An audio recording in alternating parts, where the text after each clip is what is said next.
Esteemed colleagues and experts in the domain, ladies and gentlemen, very good morning to all of you. So over this 10 to 15 minutes of a short discussion with you all, I'll try to focus on how we can build urban resilience through nature-based solutions approach, taking the potential of ESG and CSR domains.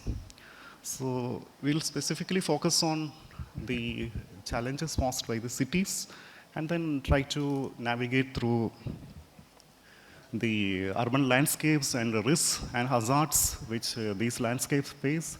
And we touch on how and what it is urban resilience and what can nature-based solutions can do for urban resilience.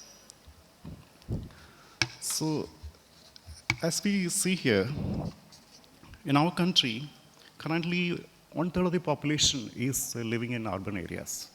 And this trend is also going to be much hastened in the coming decades, and nearly 50% will be in the urban settings by 2040 or early 2050.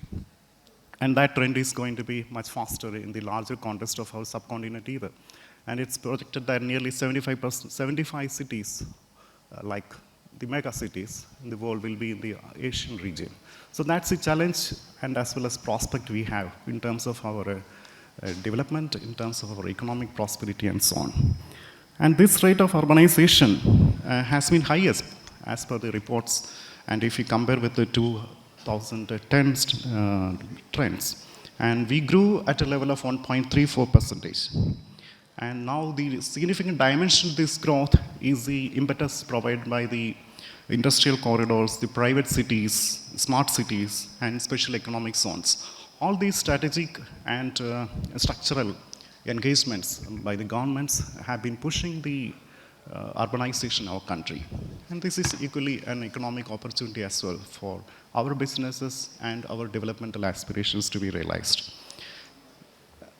As cities grow, of course, due to some reasons, certain concerns around development like environment and resilience aspects have been like kept in the periphery of our main development agenda. So because of which the development trajectory achieved certain goals, at the same time it created certain challenges which are opposites of the development. And that's not unique to us, it's unique to the experience of the urbanization elsewhere in the globe as well.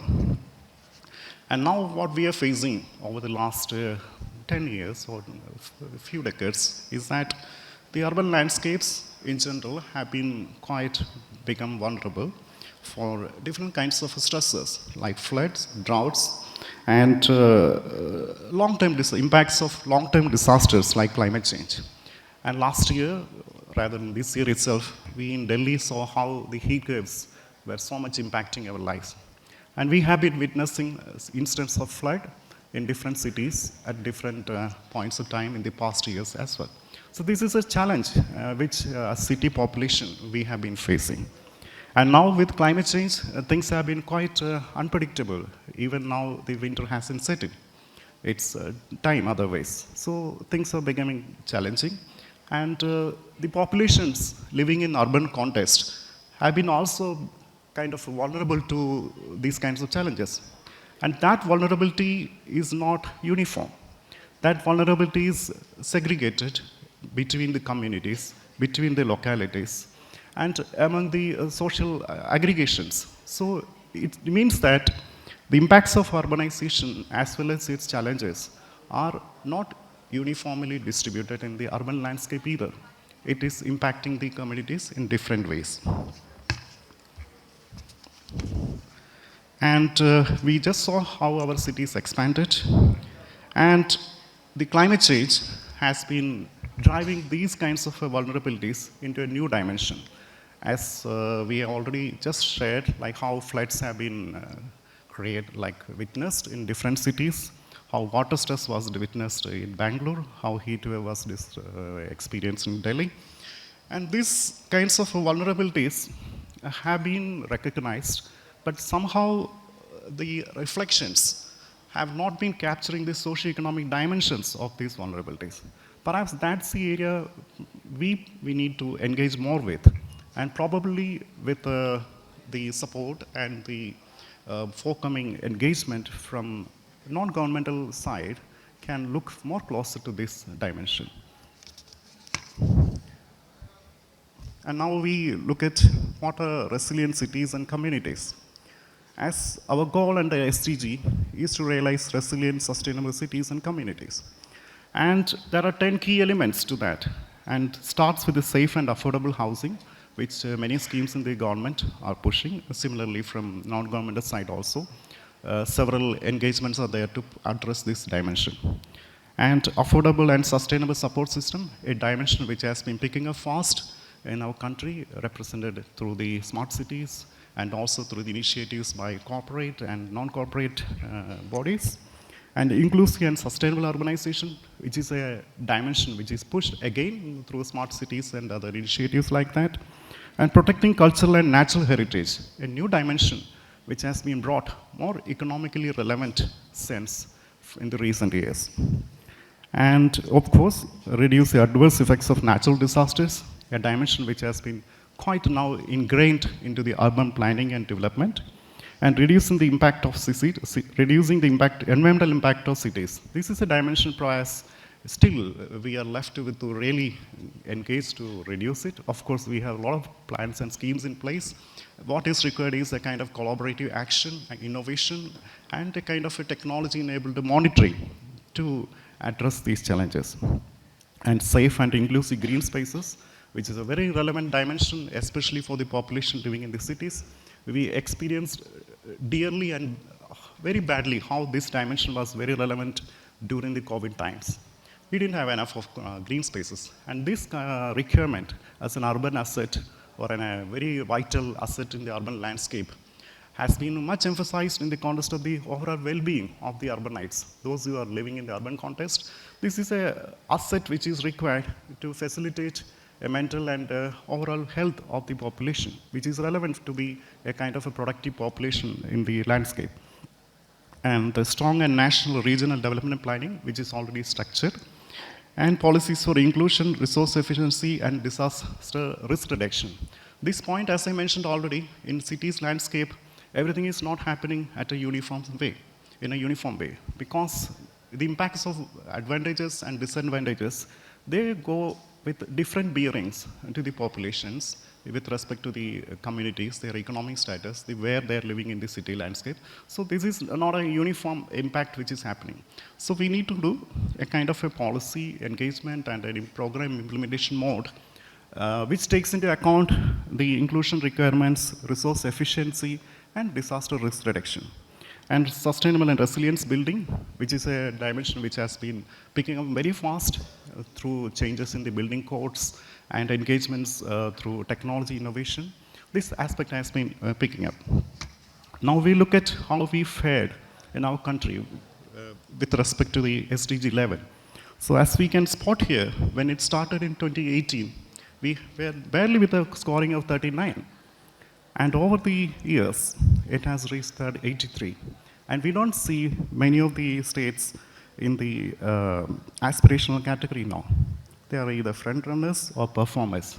That shows how we fared in terms of our policy, in terms of our institutions, in terms of our engagement with these very outstanding challenges concerning to urbanization. And probably in the times to come, much of the country will be quite green, and some of the states will move into the blue category of achievers. And of course, these are monitored with a clear set of indicators as per the National Indicator Framework. Just to share with you for the appreciation by the, I'm sure you must have been already knowing this, but still to highlight it for the purpose of discussion here, these indicators are aligned with the global indicators, and they capture the local and regional and national scenarios and aspirations. And based on that, the indicator set has been finalized by the Ministry of Statistics and Program Implementation. And those indicators have been used to assess our performance in SDG 11. So for a quick reflection, it again talks by equal access for all, adequate access to all for adequate, safe and affordable housing by 2030, and providing access to safe and affordable, accessible, sustainable transport systems, inclusive and sustainable urbanization, capacity development for participatory, integrated and sustainable human settlement planning and management, reducing adverse per capita environmental impact of societies, providing universal access to safe, inclusive and accessible green and public spaces, supporting positive economic, social and environmental links between urban and peri-urban areas. This is quite relevant in terms of the food security of the urban landscapes, because in the urban landscapes, the food chains are not like localized. They are connected to the food chains originating from the peri-urban areas. So the health of the peri-urban areas, the robustness of the ecology and robustness of the economy and the communities, the resilience of the communities in the peri-urban areas will have a significant bearing on the food chains and the quality of the food which is consumed in the urban areas. And the 11B, which is talking about substantially increasing number of cities and human settlements by adopting integrated policies and plans for inclusion, resource efficiency, mitigation, and adaptation to climate change, resilience to disasters, all in alignment with the Sendai framework. Probably this is an area perhaps CSR and all of us together can focus further with the communities through technology-driven and evidence-based engagements to make a change and bring the outcomes on a positive side. And how we moved, our significant improvements from 35 a score of 39 in 2018 to a score of 83 in 2023-24 is largely ascribed to the sewage treatment capacity, which has risen to 51% in the urban context, and solid waste processing, which has risen to 78%, and door-to-door waste collection, and source segregation. Of course, these have a lot of spin-over benefits as well in terms of associated value chains. And now we focus a little more into what is urban resilience, which we are trying to realize. For that purpose, let's take the definition adopted by the 100 cities conglomeration. So it reflects resilience as in terms of the capacity of individuals, in terms of the capacity of communities, in terms of the capacities of institutions, businesses, and systems within the city to survive, adapt, and grow to a matter what kind of chronic stresses and acute shocks they experience. And this is perhaps a definition which is quite comprehensive and probably a forward challenge to all of us to embrace. Of course, we will be embracing it with our collective engagement. And now, when we focus more to analyze this definition in the overall organic concept called cities, yes, every point in the city is mutually connected and they're interdependent. And any kind of a disturbance to one system is going to affect the other associated systems. And that is more relevant in the context of Indian cities for the reasons I mentioned in the beginning, because in our cities, the regional disparities are quite evident and stark. So how can we achieve this resilience? The key way forward is collaboration between city stakeholders and local capacities based on the resource pools available. Probably this is a dimension which CSR has been exploring along with other governmental and non-governmental agencies. And city stakeholders like volunteer organizations, citizens, media, academic, educational, scientific institutions, public and private companies, they're all very potential and incredible stakeholders in this engagement. To this extent, probably for some time in the past, we did not include all these stakeholders in the planning and implementation. Perhaps that has been one area which has been now very organically integrated into planning. And coming to resilience building, it focuses on the innate strengths of the city stakeholders and need to collaborate to maximize building city resilience through collaboration efforts and existing resources. This is also very unique in our country because every city has its own inherent potentials. So we can't fix and apply a kind of a one-size-fits-all to all kind of philosophy, because it depends upon the resource level, it depends upon the stage of development, it depends upon the stage of kind of communities and the capabilities of the community. So we need to factor in these diverse aspects into the city planning and then find out the course which we can chart for the city to take it to a level of resilience. And now coming to CSN and urban resilience, of course there is this platform called Urban Resilience Unit in the National Institute of Urban Affairs, which is anchoring the collective action at national level. And probably this institute is a kind of a trendsetter in terms of policy and also for initiatives to coordinate and collaborate actions between different stakeholders, particularly with respect to the CSR side. And now I would like to focus on nature-based solutions. And nature-based solutions, when we say, when we hear, perhaps there may be a kind of a feeling to overestimate its potential. And perhaps it's not so. It is more than what we can perhaps comprehend. When we realize its potential, in terms of its economic investment required, in terms of the spin-off benefits or direct benefits it yields, it is going to be unimaginable and it's going to be extraordinarily sustainable. So probably we are still to appreciate its potential in the greatest way, but then whatever we have seen and whatever has been projected, it's highly promising to endorse this option. So this is not only taking the, or going to address the question of ecosystems, it's going to take the services based on ecosystem to address the concerns of economic, address the concerns of society, and address the concerns of resilience to deal with the problems of urbanization, or I mean to say the undesirable side of urbanization, and to put the system to a track of sustainability while securing our economic and developmental interest. And precisely that's the point of intersection where we have to merge between resilience, nature-based solutions, and urban planning. And of course, there have been several initiatives from the government side to demonstrate the potential of nature-based solutions. We'll be quickly touching upon some of them, like city, forest, and Nagarvan schemes. This is a unique context for the cities to embrace, where there is ample potential to create small patches of city forest in the cities to restore their biodiversity, to reconnect back with the nature, of course all funded through the system.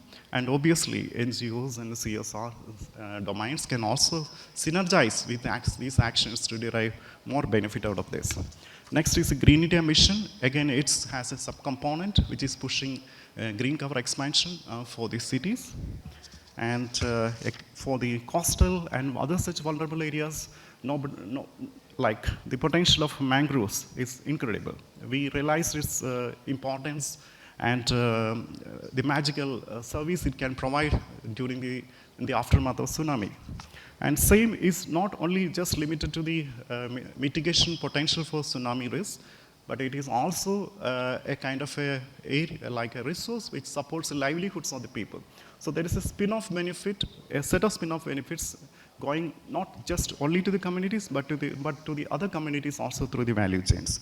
Of course, the MESTI scheme of the Government of India is supporting this activity.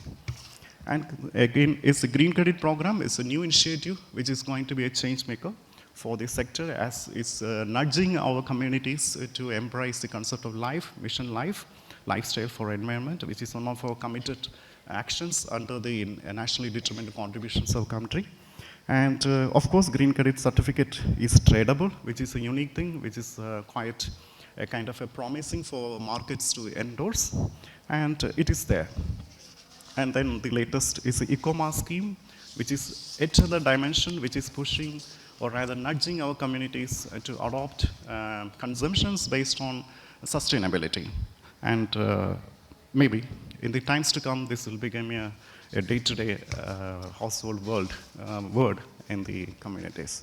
And we have Amrit Dharohar, again, a response and a resilience to the stresses created by climate change, because climate change, when it impacts mostly in two expressions, excess water or less water, or excess heat.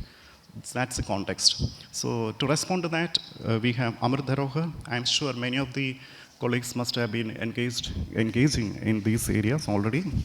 And obviously, the alignment of the stakeholders have also happened in this dimension, in this direction of NBS. And the Indian Forum on Nature-Based Solutions, it exemplifies the way in which the stakeholder alignments have been forged in our country and how it has envisioned to leverage the power of NPS to take down to the communities for their resilience development. And in conclusion, I would say that what is needed is to maximize the synergy between climate action and SDGs, which is very clear because our national goals are identified with the SDGs and SDG priorities. So synergizing the SDG action with climate action or other kind of developmental actions by CSR side will be highly contributory. And then it is like climate action, SDG principles, CSR initiatives, and nature-based solution. Perhaps this is going to be the change maker. And of course, there is an active need to drive innovation for sustainability. And our economic growth, thus, is aligned with the ecological balance and social justice. And that will put us in the track of sustainability. With that, I would like to conclude the presentation and would like to take questions, if any.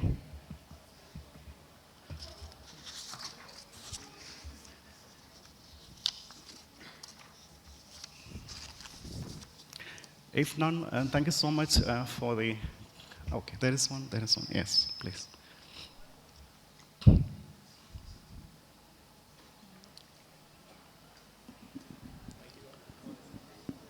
Yeah, thank you very much. And I would like to ask only one question here, which is relevant to probably everyone, that in climate action, it requires a lot of intervention and a lot of wonderful technologies available for mitigation and to help people achieve the climate action objectives. Is there a system in place where climate action organizations or people can have access to funds to leverage their process? Yeah, of course, if you look at government side, there are multiple streams from the side of government of India, especially from R&D side. There are schemes in the DST, there are schemes in the MOFCC as well for research and development, and the state governments under their state action plans on climate change. Of course, there is an area for convergence on these dimensions. Thank you.